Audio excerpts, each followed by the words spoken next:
So season 4 of MLB The Show 23 Diamond Dynasty has been out for over a week now. It's been about a week and a half. And just like Saturday's video, I said I really like to make tier lists, especially when new content comes out. So this is a prime opportunity. Every single time a new season has come out in MLB The Show 23, I've made tier lists on the Team Affinity program rewards, on the Player of the Month programs, but I've also done it on the XP Reward Path rewards. So today, that's what we're going to be doing. So starting off with the C tier, we have Honus Wagner, we have Termarr Johnson, and Matt Chapman. Starting off with the C tier, we have Honus Wagner. Now, Honus Wagner cards are always okay. Never have good power, except some 99 Honus Wagners have had juiced up power. But I don't know. This 97 Honus Wagner, look, I know a lot of you guys get on me for hating people who don't have insane power. And I mean, you could make an argument for it. But this Honus Wagner card, 52 power versus righties and 70 power versus lefties. If you're at least not going to have high power, you got to have at least really good contact, which he doesn't against righties. Yes, he does against lefties, and he has good clutch. Has gold defense, great speed, can play everywhere. But it's he's just not going to be he's not going to be hitting the ball hard. Next up in the C tier, we have Termarr Johnson, a future stars from Pittsburgh. Second base, can play third and short at gold defense. He has solid speed as well. Good contact, 125, 104, 125 discipline is nice, so he's going to be getting pretty much every check swing. 113 clutch, so it helps him versus lefties and doesn't help him versus righties. The power is better than Honus Wagner, but it's still not amazing at 95, 88. 65 vision is pretty bad. I mean, okay card. I mean, if you compare him to the other guys on the tier list, which is the point of the tier list, he's not better than the guys in the B tier. But I honestly like this card more than Honus Wagner. And then lastly, in the C tier, we have Always Intense, aka Matt Chapman. I don't know why, but I feel like Matt Chapman cards always suck in MLB The Show. His defense is always great, of course, because it's Matt Chapman, 93 fielding, 90 reaction. Can play third and short with good speed at 87 speed. But he's never been a spectacular hitter. The stats versus righties are not that good, 92-90. With 100 clutch, which helps him a little, but it really does not help him against lefties with the 125 contact and 105 power. Already good against lefties, and it downgrades him. And the vision is also pretty bad. I mean, again, not necessarily like a C tier card on paper, but when you're ranking him with the rest of the guys in the XP Reward Path, he's near the bottom. Moving to the B tier, we have Bob Gibson, Aaron Judge, Kevin Parada, and Martin Perez. Starting off the B tier, we have Martin Perez, and you're probably thinking that he should be in the C tier, and I could see an argument for it, but I think that his pitch mix and his clutch is the reason why he's not in the C tier. Yeah, his per nines aren't that good. 97 hits per nine, 90 Ks per nine. But if you look at his pitch mix, sinker, circle change, cutter, four seam, 12-6, that's a great pitch mix. Great control, good break, except for 2 pitches. Yes, doesn't throw that hard. But I don't think it's C tier just because of the pitching clutch being so high and the pitch mix being very good. Next up, we have Kevin Parada from the Mets. I had no idea this guy existed, but apparently he's a good prospect from the Mets. Another catching prospect from the Mets. Obviously, Francisco Alvarez has made it to the majors and he's doing well. He's kind of like Matt Chapman, honestly. This guy is pretty much identical, except a little worse contact versus lefties and a little worse clutch and a little worse defense, honestly. But the reason why I have him above Matt Chapman is because he has better vision. I think he has better discipline, and he's a catcher. I mean, when you're looking at a catcher card, when you're looking at Matt Chapman, he's stacked up against really good cards at third base. When you're looking at Kevin Parada, he doesn't have nearly as much competition as Matt Chapman does. So I think this card has more value, therefore putting him above him. Now, when I saw this Aaron Judge card, I thought it was pretty cool as a Yankees fan seeing a Rookie of the Year Judge. But it was just so confusing. How does Aaron Judge, who should have won MVP in 2017, don't try the comments, should have won MVP. How is he not a 99? I don't know. I mean, whatever. I mean, still a cool card. Great fielding, maxed out arm, good speed in the outfield, and obviously the main aspect of Aaron Judge is going to be power. Maxed out power versus righties. Only 108 versus lefties. Only 108 power versus lefties, which is still good. 103 contact right, 125 discipline, so he's going to get a ton of walks too. But obviously, we know why this card's in B tier. That contact left at 70 is really bad. The vision at 40 is atrocious. And then the last card in the B tier is going to be Bob Gibson. Now, Bob Gibson, his 99 from set 1, was one of the best cards in the game.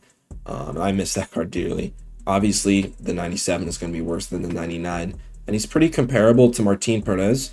But I think he's a little better than Perez, but he's not better than a pitcher in the A tier. So that's why he's in the B tier. I mean, again, Bob Gibson cards are always really good. Four-seam slider, sinker, curve change. Control is great. Break is great except for the changeup. Has outlier on the four-seam? Yeah, he does. Okay, obviously the per nines aren't that good. Kind of like Martin Perez where the clutch helps him out. Really good stamina though, good pitch mix. Bob Gibson cards are pretty solid.